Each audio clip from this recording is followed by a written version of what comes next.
RCB की जीत का जश्न मातम में बदला, जिम्मेदारी किसकी? ये सवाल पूछ रहा है पूरा देश। सरकार कर्नाटक की हो या फिर यूपी की, जब भी राज्य में भगदड़ जैसी स्थिति उत्पन्न होती है तो सारा दोष कभी श्रद्धालुओं पर तो कभी आरसीबी फैंस पर आ जाता है। लेकिन एक सवाल ये भी है कि सरकार को ये बात मालूम थी कि आरसीबी जीत चुकी है, आरसीबी टीम अपने शहर में वापस आ रही है, तो कैसे भीड़ नहीं होती? तो आखिर प्रशासन ने सख्ती क्यों नहीं बरती? प्रशासन ने इंतजाम क्यों नहीं किया?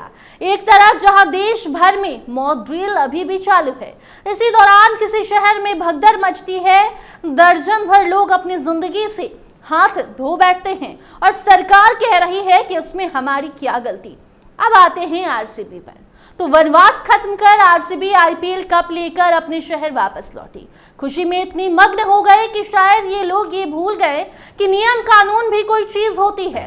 प्रशासन ने दिन के करीबन 10 से 11 बजे तक विक्ट्री परेड करने से मना कर दिया था। बावजूद इसके जबरदस्ती परमिशन लिया जाता है और अंजाम क्या हुआ आज पूरी दुनिया ने देख लिया। जी हाँ, आरसीबी ने 18 साल बाद आईपीएल का खिताब अपने नाम किया। मंगलवार की रात अहमदाबाद में फाइनल जीतने के बाद बैंगलोर में जीत का जश्न मनाने की तैयारियां शुरू की गई थी, लेकिन 18 घंटे भी नहीं बीते थे कि ये खुशी मातम में बदल गई। चिन्नास्वामी स्टेडियम के बाहर भारी भीड़ के कारण हुई भगदड़ में कम से कम 11 लोगों की जिंदगी खत्म हो चुकी है, जबकि 33 लोग घायल बताए जा रहे हैं। इस त्रासदी ने कई सारे सवाल खड़े किए हैं। आखिर इस हादसे का जिम्मेदार कौन है? आरसीबी फ्रेंचाइजी, कर्नाटक सरकार या फिर क्रिकेट के दीवाने आरसीबी फैंस? 3 जून की रात आरसीबी ने अहमदाबाद में आईपीएल फाइनल जीता। इसके ठीक अगले दिन 4 जून को बैंगलोर के चिन्नास्वामी स्टेडियम में जीत का भव्य समारोह आयोजित किया गया। स्टेडियम के अंदर जहां विराट कोहली और रजत पाटीदार जैसे खिलाड़ी फैंस को संबोधित कर रहे थे, वहीं बाहर लाखों लोग स्टेडियम में घुसने की कोशिश में जिंदगी और मौत की जंग लड़ रहे थे। इस भगदड़ में कई बेकसूर लोगों ने अपनी जान गंवाई। सवाल उठता है कि क्या इस जल्दबाजी में आयोजित समारोह की जरूरत थी? क्या इसे कुछ दिन बाद पूरी तैयारी के साथ नहीं किया जा सकता था? जब मंगलवार की पूरी रात अहमदाबाद में जीत की पार्टी चली तो बैंगलोर में इतनी जल्दी जश्न मनाने की जरूरत क्या थी?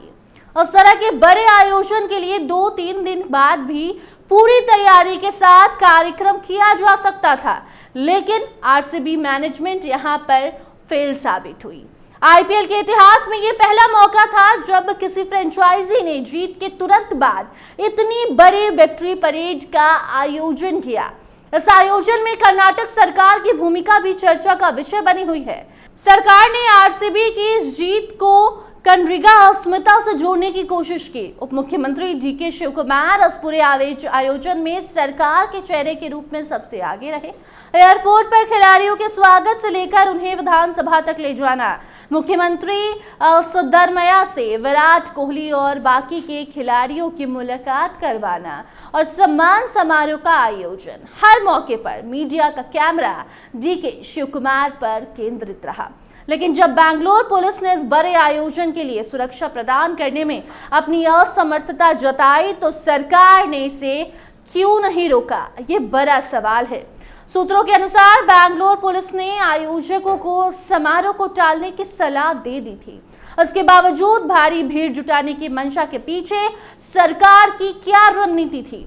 ये सवाल अब जोर पकड़ रहा है। क्या ये आयोजन कर्नाटक सरकार के लिए एक राजनीतिक मंच बन गया था? क्या इस जल्दबाजी में लोगों की सुरक्षा को नजरअंदाज कर दिया गया और कितने घर के चिराग आज बुझा दिए गए? अब आते हैं आरसीबी फैंस पर। तो देखिए, बैंगलोर को देश का पढ़ा लिखा शहर माना जाता है। ये देश की सबसे बड़ी आईटी हब है, जहां देश भर से छात्र पढ़ाई के लिए आते हैं, जॉब के लिए आते हैं। लेकिन क्रिकेट के प्रति दीवानगी ने इस शहर को भी अपनी चपेट में ले लिया। चिन्नास्वामी स्टेडियम की क्षमता केवल 45,000 लोगों की थी, लेकिन आयोजन के दिन यानी कि बीते कल 4 से 5 लाख लोग स्टेडियम में घुसने की कोशिश करने लगे। लोग एक दूसरे पर चढ़कर धक्का मुक्की करते हुए अंदर जाने को बेताब थे। ये नजारा किसी हादसे को न्योता देने से कम नहीं था और वो हुआ भी। क्रिकेट के प्रति संधि दीवानगी को इस हादसे का एक बड़ा कारण माना जा रहा है। लोग बिना सोचे समझे, बिना व्यवस्था के स्टेडियम में घुसने की कोशिश में जुट गए। क्या ये भीड़ का बेकाबू उत्साह था या आयोजकों की ओर से भीड़ प्रबंधन में कमी थी? क्या आरसीबी ने ये सब कुछ मैनेज नहीं करवाया? बहुत सारे सवाल उठ रहे हैं। जिम्मेदारी किसकी? इस घटना ने कई सारे सवाल उत्पन्न किए हैं क्योंकि कई लोगों की जिंदगी खत्म हुई है। क्या आरसीबी मैनेजमेंट ने जल्दबाजी में इतने बड़े आयोजन का फैसला लिया? क्या कर्नाटक सरकार ने अपनी राजनीतिक महत्वाकांक्षाओं के लिए लोगों की सुरक्षा को दांव पर लगा दिया, लोगों की जिंदगी खत्म करवा दी? या फिर क्रिकेट के प्रति दीवानगी में फैंस ने अपनी सुरक्षा की जिम्मेदारी को भुला दिया? हकीकत यह है कि इस हादसे ने बेंगलुरु जैसे बड़े शहर के प्रशासन, सरकार और लोगों को अपनी चपेट में ले लिया है। कई सारे सवाल हैं जिसका जवाब देने में सरकार, फैंस और टीम सब के सब असमर्थ है और चुप्पी साधे बैठे हुए हैं। इस मुद्दे पर आप क्या सोचते हैं? कमेंट सेक्शन में जरूर बताइए।